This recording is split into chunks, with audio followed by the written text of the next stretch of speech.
everyone. Welcome to the San Diego Comic-Con 2021 panel on all things Vampirella. My name is Vincent Faust on behalf of Dynamite, and I'm joined by 5 fine folks familiar with the daughter of Draculon in different ways. And I will quickly introduce some of them. So Christopher Priest, kind of a big deal. You may know him from his acclaimed and influential work on Black Panther, Deathstroke, Captain America, Deadpool, Justice League, and much more. And recently we've somehow convinced him, when you add it all up, to write it'll end up being at least over 40 issues or so in Vampirella's world. So Priest, did I get anything wrong there? No, except that I'm a much more spectacular writer than you laid out here. But okay. Anyway, hello, thanks for having me. Thank you. And then I have here Tom Sniegoski and Jeannine Acheson have been handling a slightly different version of Vampy, as we like to give fans a lot of options here at Dynamite. Tom first wrote the character back in 1992, and I'm pretty sure must be the most prolific writer for the character if you do the math, which I still haven't done. Terrible at math, so I couldn't tell you. You're a writer. Jeannine has joined him for the most recent Valentine's Day special, which fans seem to really like, and now the two of them co-writing are kicking the doors wide open with Vampyverse, which we will get into later. How are you guys doing? Good. Thank you for having us. Then I have here artist Meghan Hetrick, who used to be in the Priest corner a little bit more, doing wonderful covers for the flagship series. She's very talented using diverse media. She's, used digital and traditional painting to do Vampirella covers, and also applies kind of those same principles to the pieces themselves. But now she's switching over for the moment to the Sniegoski camp to do covers for Vampyverse. Oh, I didn't know that. Oh, I didn't know that. You haven't seen them yet? No.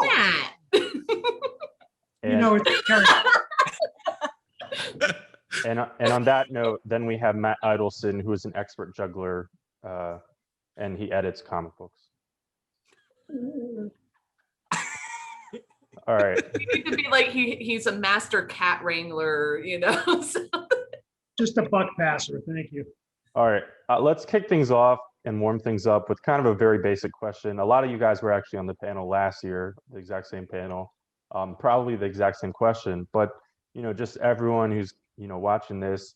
So whether as a writer, an artist, a reader, a collector, an editor, what do you think draws people to Vampirella? For me, it's people like the art. So bluntly, they like the sexy character. So that's on the artist side of things. That's what people are drawn for.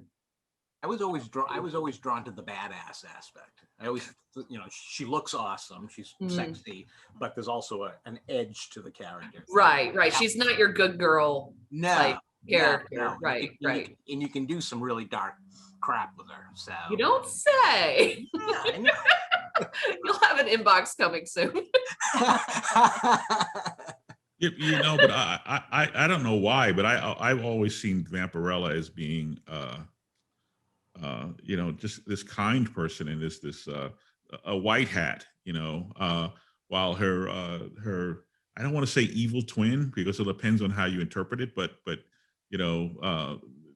Draculina, who is a blonde version of Vampirella, she's much more malevolent. She is a definitely absolutely evil person who does evil things, while Vampirella, I never saw her as being evil. She's always been sort of like, if anything, she was fighting the darkness in Batman.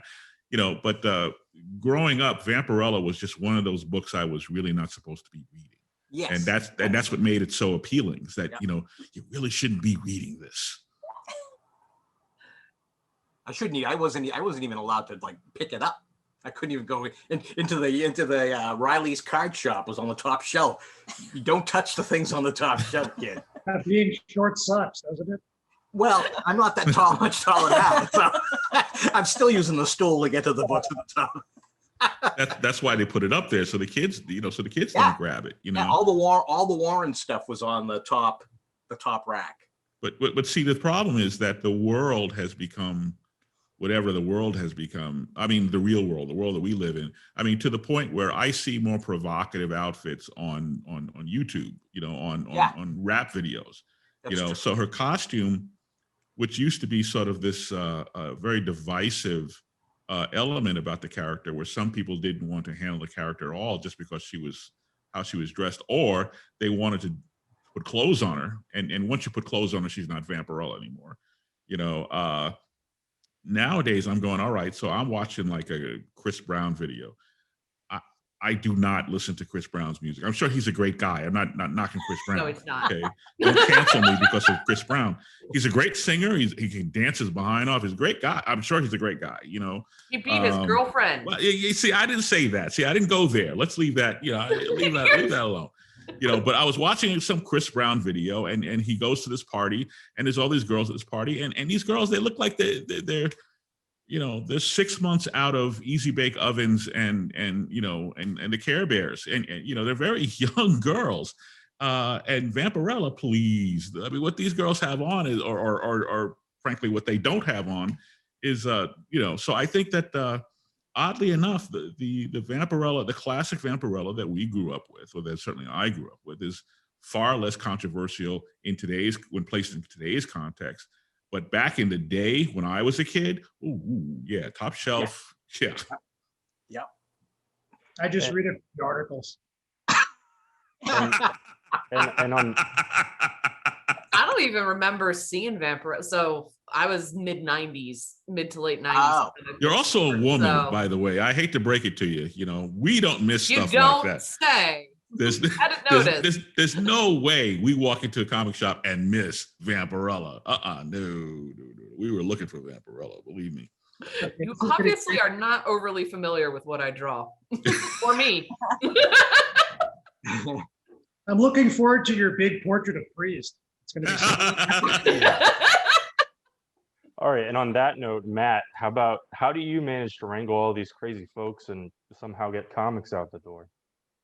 A lot of gifts. a lot of gifts, a lot of subtle threats, emotional blackmail mostly. No, I mean, they're all professionals. It's just giving them deadlines and kind of keeping them on track. Going, surprise, now we're cutting 2 weeks out of your deadline, please. It's not my fault. And you know, there's not a lot of magic to it. You just beg them to be professional and then threaten to replace them when they're not. Exactly. Then you have people like Jeannine who just learning how to deal with the deadline. Yeah.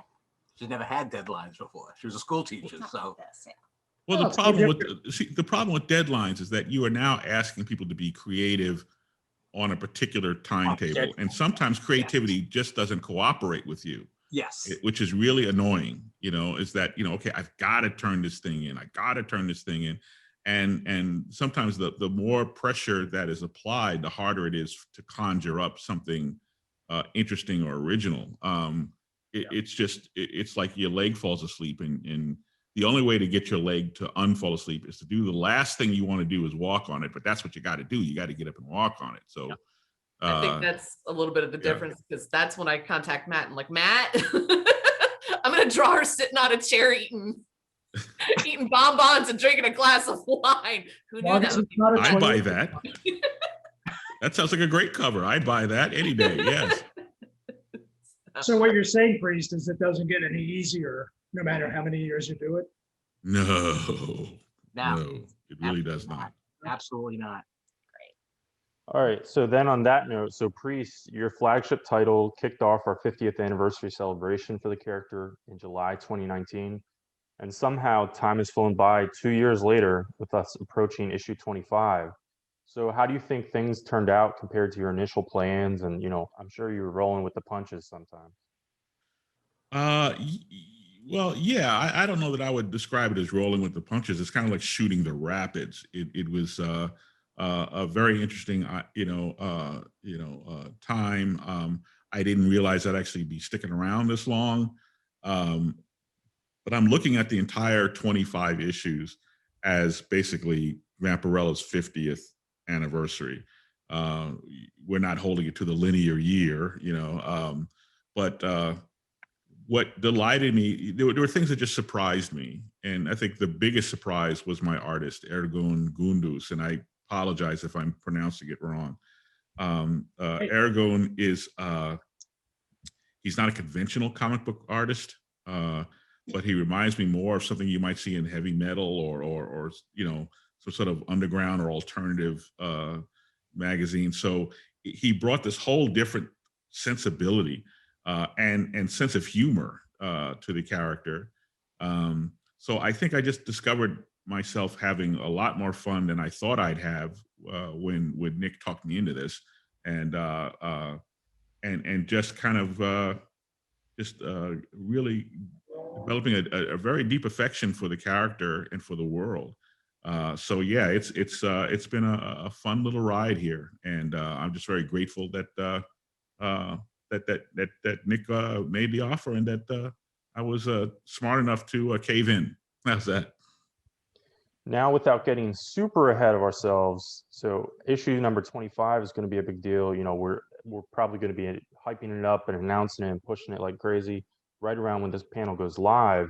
But it's also going to be leading into a brand new chapter of your work. So, what can you tell us about, you know, what's next for Vampirella fans on your front? Well, we're planning a wedding. Vampirella is going to she is going to become Mrs. Vampirella. Actually, her name. actually, we are marrying her off to Dracula. In a sense, maybe we think he's Dracula. He thinks he's Dracula.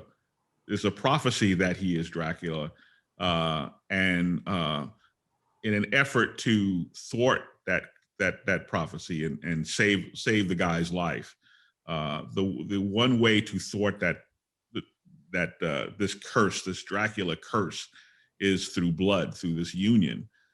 So there's like a reason, a rationale where her decision to marry this fella is kind of a heroic gesture. But can Vampirella cheat fate? That's kind of the question that we have here.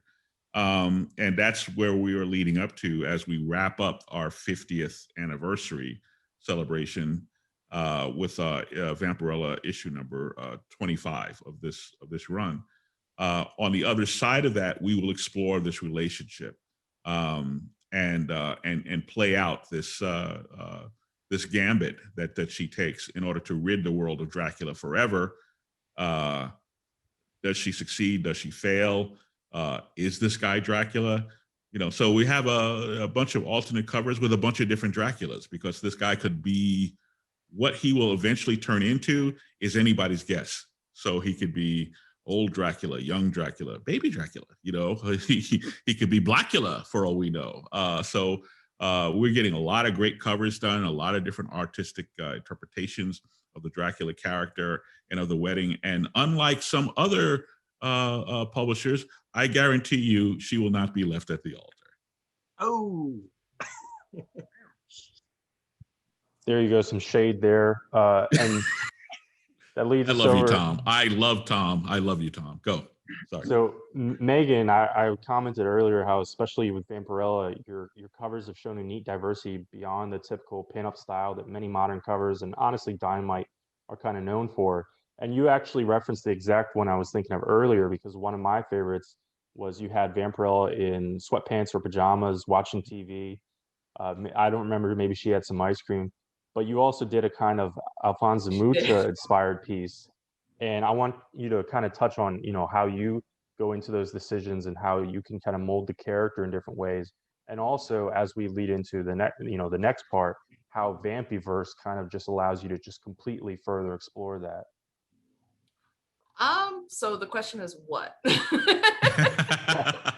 Yeah, I guess just talking the diverse, how I kind of approach artistic styles, you know, you can apply to the character, how you come up with some of those ideas, and how Vampyverse is, you know, giving you a new canvas to do that. Honestly, I kind of go into it like, what would I like to see for the most part? It's just like, what do I feel like drawing today? So, and luckily Matt has been kind of awesome with let me just kind of take my little bat wings and go. So, How you make deadline. what's that? It's how you make deadline. I do. I attempt to, at least, but no, it's just like, can I say the covers that I'm doing? Like, can I give the, okay. Yeah, go ahead. So I did one that's like, for the Vampyverse stuff, I did one that's like a real pagan style, like, I called it the Bog Witch cover. Hold on one second. I got to yell at a dog. Go lay down. Thank you. So I did like a pagan style Bog Witch, like just horns and antlers and all that fun crap going on. And then the one I just blinded everybody's eyes with was a cyberpunk one, like old school style cyberpunk, not not like, well, no, not old school, like the mid 90s cyberpunk style stuff. And then I've got That's old school now.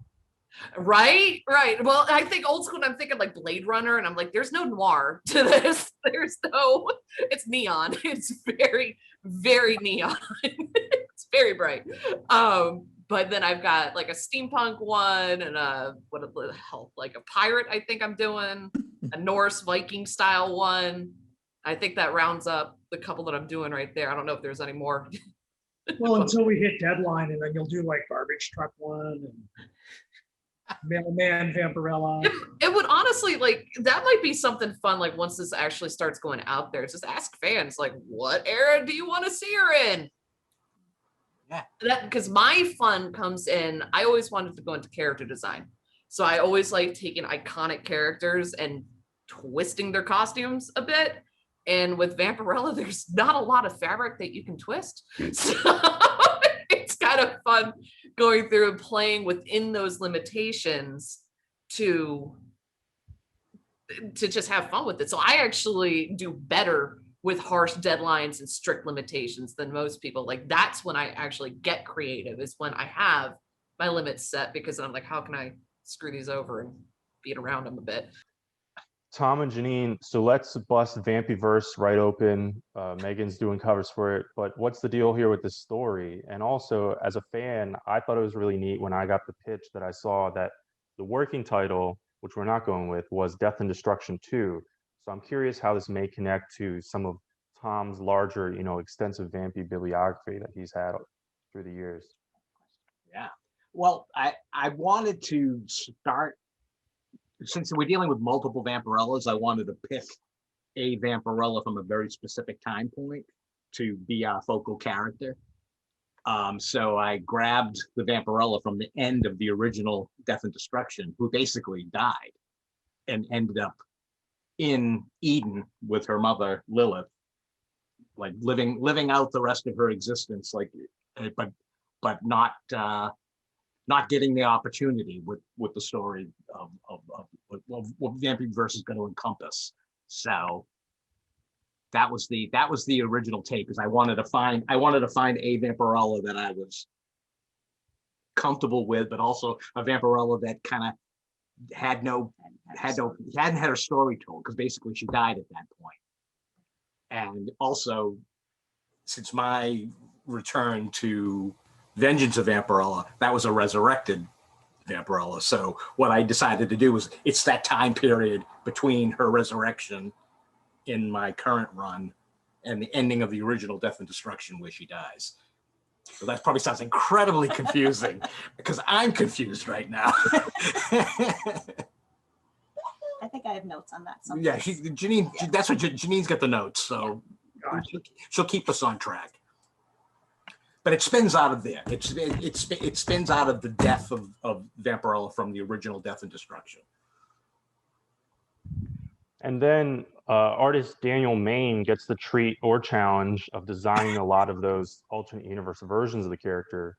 So I wanted to know, from Tom and Jeannine, how has it been working with him? And do you guys have any favorite Vampies that you've created with him so far that are going to be appearing in the series? Jeannine has a. Which one's the favorite?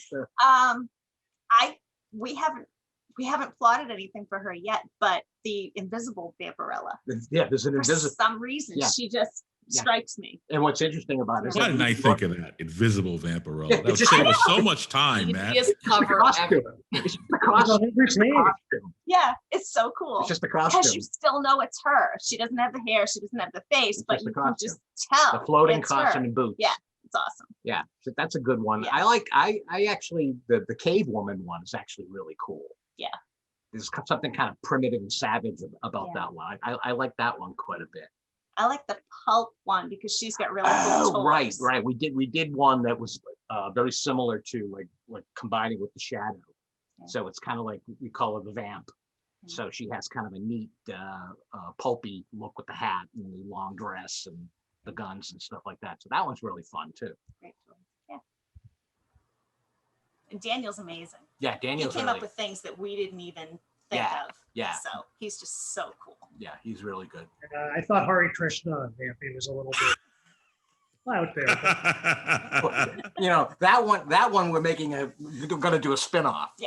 Excellent. I don't know. Now I'm thinking Jehovah's Witness Vampy, you know. Well, maybe that could be the villain. Yeah, she comes door to door. All right, and then on that note, I guess we'll kind of head toward the end and wrap up. If everyone wants to, so we talked about a lot of things that everyone's working on right now that are coming out. You know, this panel will be going live in later July. We'll have things through October announced, and we tease things even past that.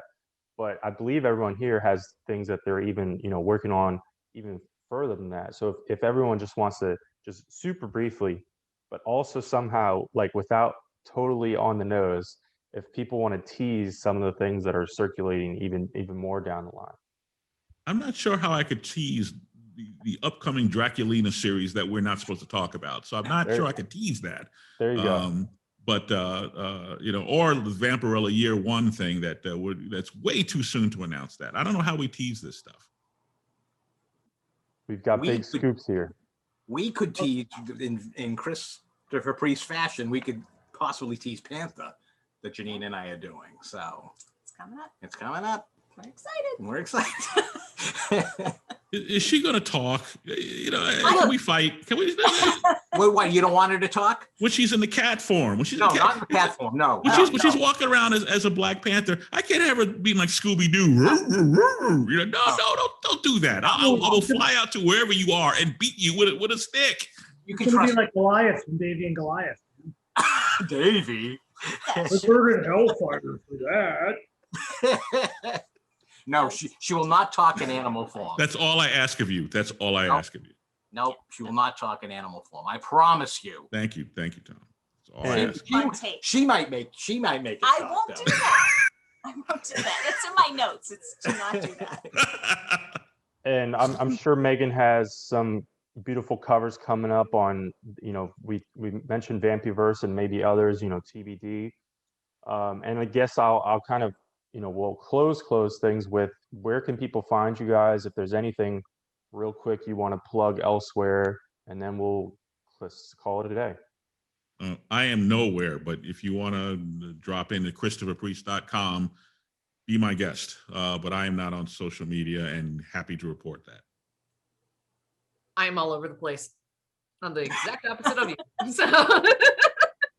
So just Google my name. It'll pull up pretty much everything that I'm on. So if it's a social media thing, I'm there in some fashion. So just remember to put the H in my name. I'm everywhere. I'm on Facebook. I'm on Twitter. I'm on Instagram. Where else am I? Want to call it a bigger for change? That too. That's good. I'm nowhere. I'm new. She's a newbie. She's Yeah. got to learn all this stuff. We got to teach her all this stuff. Self promote. What about you, Matt? Are you on social media? Yeah, are you I never anywhere, asked you that. Matt? No, I'm just at the OTB.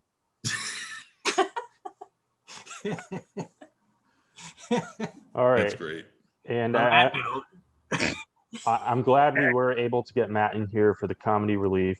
And now we'll close things out. Thank you everyone for joining us. Tom, Jeannine, Megan, Priest, Matt. Thank you. thank you. Thank you for having me. everyone. And right now we're welcoming creator Ray Fawkes to the panel. And we see all the con goers around us. There's some people diving for back issues over here. I see some guy in a funky Deadpool cosplay. So obviously that's not the case. This is a remote recording because of the scenario that still exists in the world. So Ray Fawkes, we have here, creator, writer, artist. He's written for us Vampirella versus Purgatory, and the final issue, number 5, should be out July 14th, right around, probably right after you're seeing this panel when it actually releases. But we're recording ahead of time. However, drum roll, Purgatory number 1, a new series just with Purgatory, launches this October, and that should be announced right around this panel. You might be hearing about it for the first time right now. So we're going to kick things off with some quick questions, panel. So Matt, what drew you to Ray for these projects? What doesn't draw me to Ray? I mean, really, look at that man. Look at that baby blue wall. I mean, Canada is beautiful. He's terrific. I've worked with him a lot starting at DC. It's always been a pleasure. I worked with him on the Gold Key stuff for Dynamite a few years ago when I came over, and that was pretty awesome. So why wouldn't I?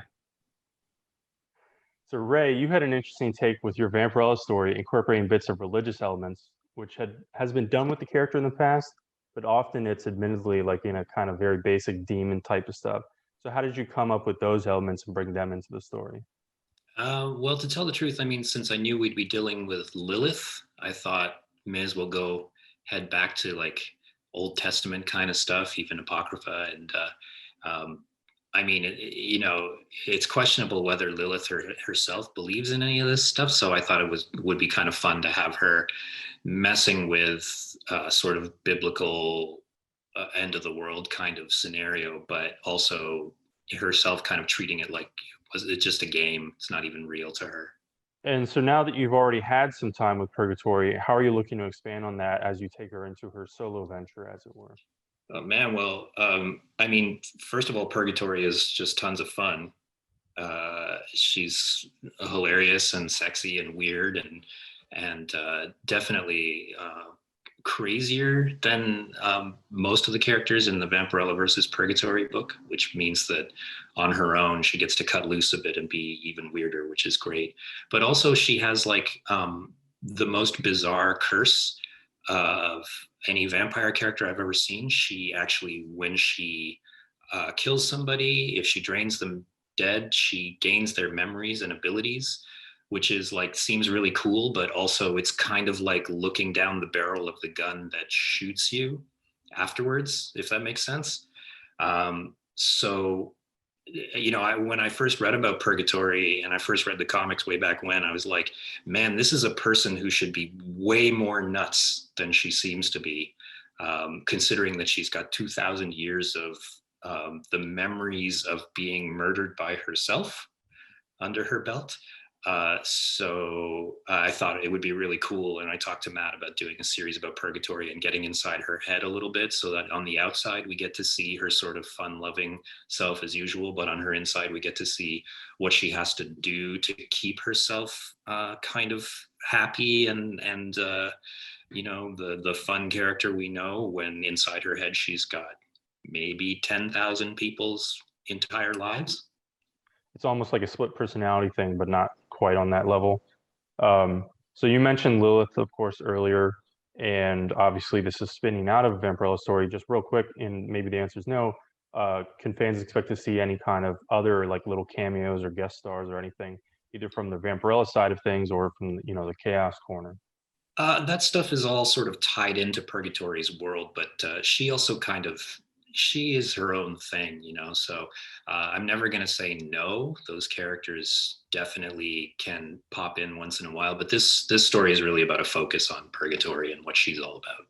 So then additionally, Alvaro Saraseca is returning on the art, which is nice for consistency, bridging the two tales that you're doing back to back. But how has it been working with him, and also knowing that he's back on this title? Well, I'm super happy about it. Actually, the first thing I asked Matt when we started talking about doing the Purgatory book is, can we keep Alvaro? Can we continue with the same look? And he said, yeah, of course. And I love it. I love what he's been doing on Vampirella versus Purgatory, and I'm sure I'm going to love it just as much on the Purgatory book. That's great to hear. There's a direct linkage between the end of this Vampy series and the Purgatory solo. So, I mean, it makes sense, and it just sort of builds on itself. So why wouldn't you keep the same team together? Yeah, that being said, of course, like any comic, it has a number one on the cover. So if you missed the previous series, definitely jump right into this one, or hit the back issue bins, wait for the trade, or do that after you read this new one. We at Dynamite, we try and make all of our first issues and your new series very approachable, and I'm sure Ray and Matt, of course, have that in mind. And so make sure you pre-order your books and everything. And then we'll kind of leave off with Matt. If you want to give us some name drops on some of the great cover artists we'll have on this series. And then if you want to mention, our hardworking, very talented colorists and letterer who are likely to be on the series if they're attached yet. And then Ray, if you have any quick comments as we close off.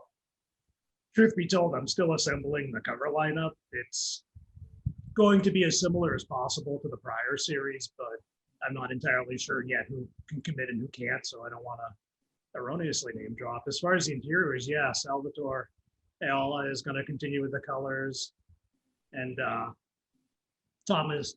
Thomas, that's his email, but Tom Napolitano is continuing with the letters. The team worked really well together, which is fun when people get along and actually interact like human beings. So they'll be back for the ride too, and hopefully they won't hate me by the time this is over, but they will. Yeah, just a quick note, Yeah. like Matt said, we're still assembling things. We're recording this quite ahead of time, but just some teasers you may see on the covers, just since he said, trying to get similar names. So on the first series, we had, Joseph Michael Linsner. We had Madibek Musabekov, who's done some great work for us recently. We had Carlo Pagulayan, who people may know from like stories like Planet Hulk or Deathstroke recently from DC Rebirth. Simone Kudransky, Jimmy Broxton, Russell Fawkes, lots of great artists. Daniel Main. I'm probably missing several more. You know how the Dynamite works. If you're a Dynamite reader, lots of great covers. So Ray, any final thoughts on the series? Either the one that we're wrapping up. I mean, I'm not sure where you're, what stage you are. Obviously, we're recording this quite ahead of time. And then the series that's upcoming that fans can look forward to. Well, first of all, I'm really happy with the reaction people have been having to Vampirella versus Purgatory. I think it's really cool to see, people being into our take on these characters and the story. And I just want to tell people, Matt and I have been going over the Purgatory plot and the script has started up, and I just think it's going to be a ton of fun, and it's going to be, what did I say, Matt? Bloody mayhem. Yeah, it's gonna be a good time.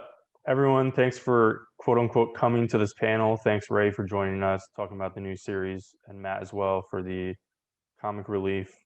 And we'll catch you on other parts of this panel, our other panel, and virtually, socially distanced at this year's San Diego Comic-Con. Thank you guys again for joining me on this adventure. Thanks, everyone. Hope we can do it in person next year.